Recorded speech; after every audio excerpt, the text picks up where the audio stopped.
გამარჯობათ, მოგესალმებით.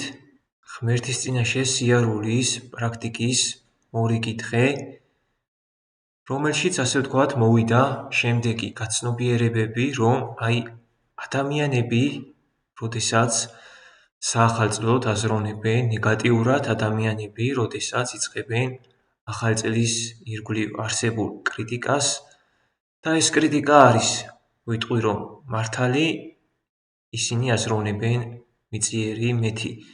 მათში ამ დროს აქტიურია მიწიერი მე, მათი აზროვნება მიდის მიწიერი მეთი, ხოლო როდესაც ჩვენ ვიწყებთ ახალი წლის მიმართ, ასე ვთქვათ, რაღაც კარგ, რაღაც ლამაზ და რაღაც უკეთეს, ასე ვთქვათ, აზროვნებას, როდესაც ჩვენ დადებითად განვეწყობით ახალი წლის მიმართ, ჩადოსნური ახალი წელი, ეს ყველაფერი არის უკვე, ასე ვთქვათ, სულიერი უმაღლესი მეს გამოვლენა და ძალიან საინტერესოა, რასაც ვაკვირდები, რომ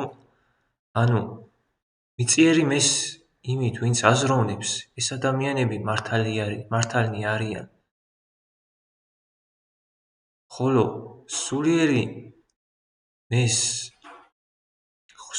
მეთი, ვინც აზროვნებს, უმაღლესი მეთი, ვინც აზროვნებს, ეს ადამიანებიც მართალნი არიან. შესაბამისად, ჩვენ მივდივართ შემდეგ გაცნობიერებამდე ის, რომ ახალი წელი არის რაღაც კარგი, რაღაც ლამაზი, რაღაც უკეთესი, მაგრამ ასე ვთქვათ, მიწიერი მესიმით ჩვენ ხედავთ, რომ არის ბევრი სამწუხაროდ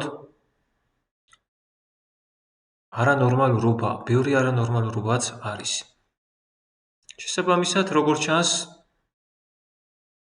ორივეა თავისებურად, ორივე არის მართალი